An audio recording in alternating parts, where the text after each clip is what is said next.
Hey everybody, Kyle here from GoatFilmReviews.com and Kyle and Nick on Film on YouTube, and you're looking at another episode of Goat Film Reviews Show. This is episode number 7.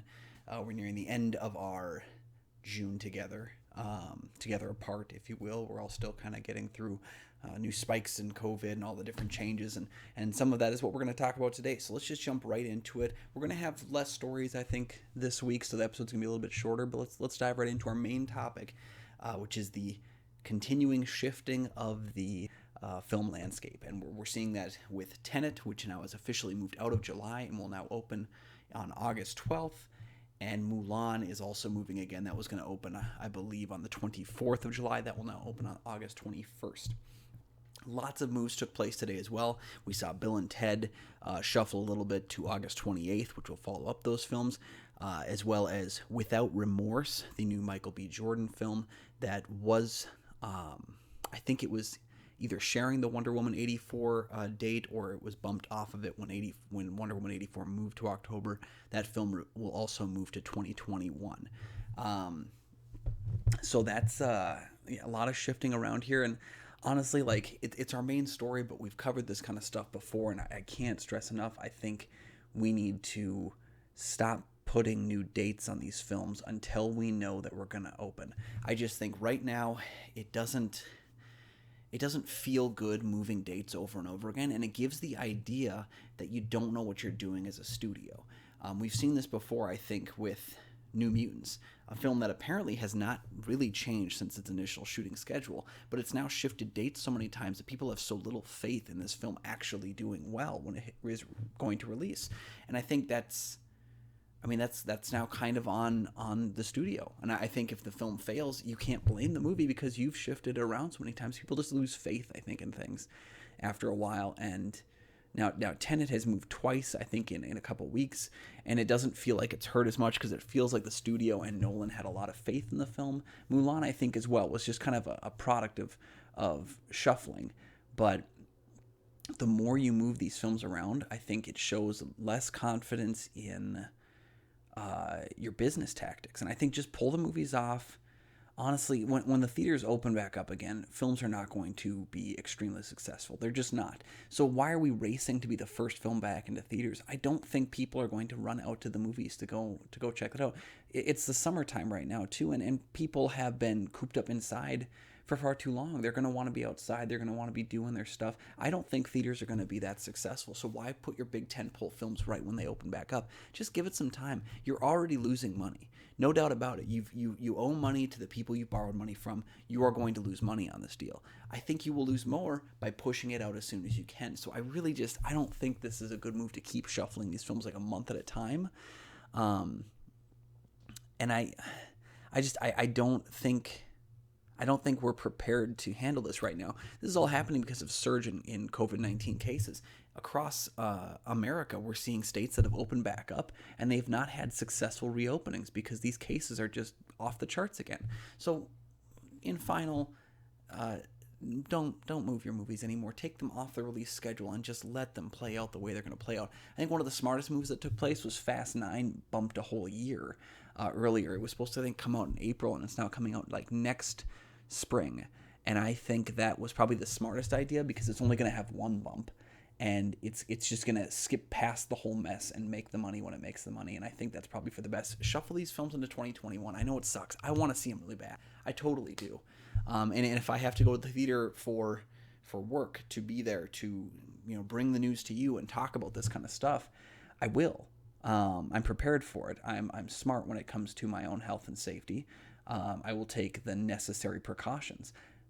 But some people aren't going to, and some people are going to walk into that theater and see a bunch of jackwagons who aren't wearing masks and think that not being safe and helping your fellow man out is somehow cool. And I think those people are going to ruin that experience. So again, take your movies off the schedule and just wait until it's time. I know it sucks. I have AMC A-list. I don't want to see them go out of business. But it just makes it look like you don't really know what you're doing. And I think maybe that's forgivable in this current circumstance. But just why would you just pull it off and then put it back out when it's time? Why keep shuffling dates? You can't start your marketing campaign until it's time to know that your movie's going to open. Blowing money on marketing right now is just foolish. So that's why we haven't seen any Mulan marketing since it got bumped. They don't know if it's going to open. Just pull it off, and then when you can, put it back on. It's going to be okay. We'll be fine. We'll get through this together. So those are my thoughts on it, guys. Why don't you let me know in the comment section below, of these 4 films, Tenet, Mulan, Bill and Ted Face the Music, and Without Remorse, which move irks you the most? Which one makes you most sad that you won't be able to see this film as soon as possible? Let me know in the comment section below. And do you think these films should keep getting new release dates or just be taken off the schedule until we know that they can come out? Let me know in the comment section below. All right, guys, so let's move on to our next story, and this one's a bit of a sad one, but I feel like I need to mention it because this is a titan of the film industry that late last week, Ian Holm passed away at 88 years old. Now, Ian Holm is, of course, the man who played older Bilbo Baggins in the Lord of the Rings and the Hobbit franchises, and a number of other major films across his life. 88 years is a very strong spot to be at. I hope I make it that long. But I'm just going to cover a couple of things that I really like about Ian Holm. First of all, again, we have to cover Bilbo. He doesn't get a ton of screen time in either trilogy in his own performance, just because, of course, The Hobbit is flashbacks to a younger Bilbo Baggins. But I do think his book ending of that trilogy is pretty strong. And then going through to The Lord of the Rings too, we don't get much of him past Fellowship of the Rings, but I do think what little time we have shows a man who has been tainted by the ring. His relationship with Frodo and Elijah Wood is really strong in the film, and I think he just adds a level of gravitas, I think, to a lot of film projects that he's in, and we're going to cover that with a couple other ones here too. Alien. His portrayal as Ash in Alien is a person who's very cold, calculating. There's some surprises in store with his character. I truly adore his antagonistic role in Alien. And I think some of the reveals that take place with Ash's character in Alien are made better by Holmes' performance. And there's some of the most impressive reveal moments in science fiction and in horror. Definitely worth checking out. If you've not seen Alien, please do so. Ian Holm is fantastic in that. The Fifth Element as well. We talked about gravitas. He definitely adds a level of higher level to the sci-fi landscape with a film like The Fifth Element. I've been on the record before. It's not, I never really connected with The Fifth Element on a love thing. I think it's fine. I think it's a good movie. But I think he's particularly elevating the material in this because the film is very stupid. Fifth Element is stupid. I'm sorry. I'm just going to say it. That doesn't mean you can't like it. There's a lot of science fiction. There's a lot of fantasy that's pretty stupid. And it's still enjoyable. And I think there's an enjoyment level of The Fifth Element, but it is a stupid movie. And Ian Holm elevates the material and makes it feel like you're watching something a bit higher brow than what you're actually watching. He was also in Chariots of Fire, Time Bandits, Garden State, Ratatouille, Henry V, Great in Brazil. I just recently rewatched The Aviator because I wasn't a huge fan of it when it came out. And I remember wanting to check it out because I've heard it grows on you. And he's pretty solid in The Aviator. Another film that he elevates just by being in it is The Day After Tomorrow. Again, another science fiction film that's got a pretty stupid premise. I think it's good intentions, but really stupid. And again, he elevates that material. He makes the film seem smarter than it is. The Day After Tomorrow. And then, of course, Mary Shelley's Frankenstein, where he worked with Kenneth Branagh again. And Naked Lunch, which I can't say much more than Naked Lunch. If you've seen the movie, you know Naked Lunch. One thing I wanted to point out too is, again, like, since he worked with Peter Jackson, you can read a really lovely letter online that Peter Jackson wrote for him, where he called him a quiet but cheeky human being with a lovely twinkle in his eye, and I think that's a really befitting tale. So rest in peace, Ian Holm, passed away at 88. Let me know in the comment section below, what was your favorite Ian Holm performance or film?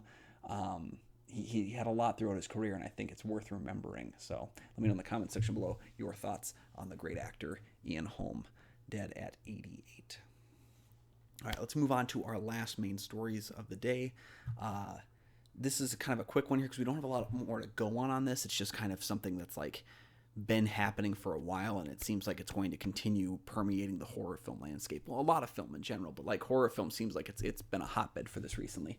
Horror franchise rights could revert to their creators in 2021. Now, this of course happens every year. There's a provision in copyright law in which an original work must wait 35 years before the creator can put forth a claim to obtain and reclaim the works that they created. So we've seen this as Victor Miller's new tactic for Friday the 13th. There's been an ongoing Friday the 13th battle between Sean S. Cunningham and Victor Miller. What this boils down to is Miller claims that since he wrote the screenplay for Friday the 13th, he inevitably created the franchise and that he retains ownership of it. Sean S. Cunningham claims that he sold or that he hired Miller to do the screenwrite.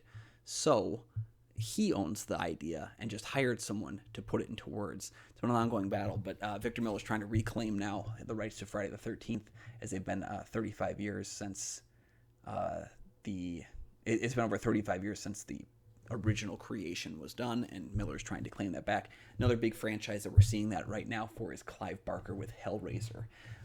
Clive Barker wrote and directed the first Hellraiser. I think he wrote the second as well. And I think had a story and producing credit for the third and fourth films in the Hellraiser franchise. And those are really the four worth watching. The other ones were all other horror films that were, oh, hi, Spike. Oh, little Hellraiser. Those were all other horror films that were basically turned into Hellraiser movies, and very unsuccessfully, too. None of them are very good past four. I know, it's fun, isn't it? So I personally think, like, this Friday the 13th mess needs to come to an end, honestly. I want to see more films. We are in the longest, I think it's the longest that we've ever had without a Friday the 13th film. It has been 11 years since a Friday the 13th movie has come out, and it's never taken that long for a new installment. I, along with a lot of horror film buffs, are very interested to see where this franchise is going. The video game that came out was really cool. This summer we're getting a board game, which is very exciting, but like, I want another movie. I want to go see Jason in the theater again. Hell, I'll settle for a TV show. If they want to do a TV show, I know that there was thoughts about that for a while. Put him in TV again, that'd be cool, because that TV show really wasn't a Friday the 13th show. As far as Clive Barker's Hellraiser, again, he had a stamp of approval on the only four worth watching. There was talk about him remaking the film or reimagining it for a new audience, and I think that'd be interesting as well. I'm all for Clive Barker retaining his claim to his work, and because Dimension, which I believe has owned the franchise for a couple decades now, they have just been making schlock in order to keep the rights. The ninth installment, I'm blanking on. Is it Revelations? Hellraiser the ninth installment. The one that has the new Pinhead, because Doug Bradley, who I met, is a wonderful gentleman, by the way. Love Doug Bradley. But he retired the role after the eighth film. The ninth film that was made, I think it was Revelations, basically was made for a couple $1,000s. It premiered one night in a theater for mostly the cast and crew, and then it became a very hard to find film after that. I've seen it. What's crazy about it is it's actually better than a lot of those other later sequels, but it's still not very good. It's a terrible movie, and they only did it to keep the copyright claim, because certain rights that are negotiated mean you have to keep making new installments or they revert back. So they've been trying to basically keep Clive Barker from this product for a while. I didn't see the film that followed Judgment, which I think was the 10th installment, but I heard that was pretty terrible as well. And I think just give it back to Barker. He's going to do something cool with it. The man's getting up there in years, but he continues to churn out some pretty incredible stories that really captivate the mind and ensnare the soul. And I think give him back Hellraiser. I want to see another one of those on the big screen, too. On the big screen, because I don't think we've had one since maybe the fourth one. I think the first three at least came to theaters. I don't know about the fourth one. I feel like it hit theaters. But again, that's what, the early 90s? So it's been over 20, 25 years since we've had a Hellraiser movie wide release. And I think we're ready for it right now. I think you could do something really special with that franchise if you get a unique voice back on it. So let me know in the comments section below, guys. Do you give a crap about the Friday the 13th and Hellraiser rights being shuffled around some? Who do you hope they end up with? Who do you want to see helm the next film in either of these franchises? Let me know down in the comments below. All right, let's cover a couple things of what I watched this week. Been a pretty busy week. I've had a lot of other projects I've been dealing with, and honestly, it's just been a crazy week in general. So let's just cover a couple things that we've been getting through, I guess. first and foremost, I have been moving through some more of the Universal monster movies. I've been a big fan of the Universal monsters for quite a while. Those films in the 30s, 40s, and 50s. I count them from basically Dracula, Frankenstein, all the way through to those were 1931, all the way through to the end of the Creature from the Black Lagoon trilogy in 56, I believe. So the franchise kind of ran, as one big collective for about 25 years. It was very, very cool stuff. So I watched a couple of these like side films because I didn't realize until quite recently, actually, that The Wolfman was not the first werewolf movie that Universal tried to make. There was actually Werewolf of London and She-Wolf of London. Two films unrelated to each other and unrelated really to the Wolfman mythos. They actually kind of took Werewolf of London takes a lot more from Jekyll and Hyde, and in really not doing much with the lycanthropy mythology, ends up kind of creating a new Wolfman mythology that's later utilized in other films, and now we kind of see it as like the official werewolf mythology, which wasn't the case beforehand. There's a whole thing where like he's got to kill someone every night or else he turns into one permanently. There's some really great Jack Pierce makeup in this, but it's a very like subtle one. We don't get the full Jack Pierce makeup for the werewolf until 1941's The Wolfman. Werewolf London wasn't great. It was okay. It's a very okay movie. There's not enough happening in it. I really love the 1941 Wolfman. It's very noticeable. This isn't that. She-Wolf of London, I will admit it, I don't think it's good. It's 61 minutes, but it feels a lot longer than that. And I feel like the twist, if you will, the reveal that takes place near the end of the film, this is the kind of reveal that doesn't happen a ton in horror films, but it has been peppered through the horror film landscape and just in some other films as well. And I don't want to ruin it, but I will say this: when you see it, you will know what I mean when I say it's a disappointing reveal. And this happens every once in a while, and I think it's meant to be a shock and awe thing, and it really just ends up being kind of dull. And so I'm not really a fan of that. I also finished off the Samurai trilogy, which covers the life of Musashi Miyamoto. This third film in the Samurai trilogy, Duel at Genryu Island, finishes off the story. I feel like I should have watched these three films in the Samurai trilogy back to back. I've been told that that's the best way to experience it, is in a binge form. And I think I'm going to have to do that eventually, because it's tough keeping track of all the characters if you're not watching them all in sequence. And it does feel like a trilogy that's got a tight narrative that's been focused. But I did enjoy this third film more than the second one. And perhaps more than the third, too. It's a more introspective film. Musashi has basically retired from violence and is just kind of trying to live the good life, the solitude life, and kind of gets pulled back into what he doesn't want to do anymore. And it's a very introspective film. I still don't think this trilogy is as strong as Lone Wolf and Cub. I don't think it's as strong as the Zatoichi films, but it's a very interesting trilogy as well. It made me really want to read the book that it's based on.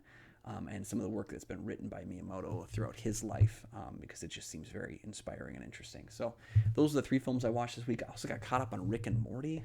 God, it's such a great show. And I think what's funny for me this season of Rick and Morty is that so many people have not been a fan of certain episodes that have taken risks with it. I thought that the narrative train episode in season 4 was a really fun, cool idea. It's meta, and it probably really only appeals to people who like to tell stories, but definitely worth checking out. I really enjoyed that one. My favorite episode of the season, though, was probably the Vat of Acid episode. I'd probably have to rewatch the first half of the season because it's been a while, but like the Vat of Acid episode was very, very funny.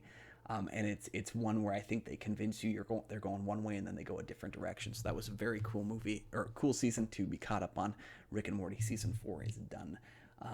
It's crazy that there's only 41 episodes of that show, but it's a stellar TV show. My recommendation for this week is a film I rewatched for the first time since the theatrical release, and that was the Evil Dead 2013 film. Now, I'm not going to call this a remake because I really don't think that it is. It definitely has the flavor of... it has the bones of what a remake could be, but, we have Ash's car in the background.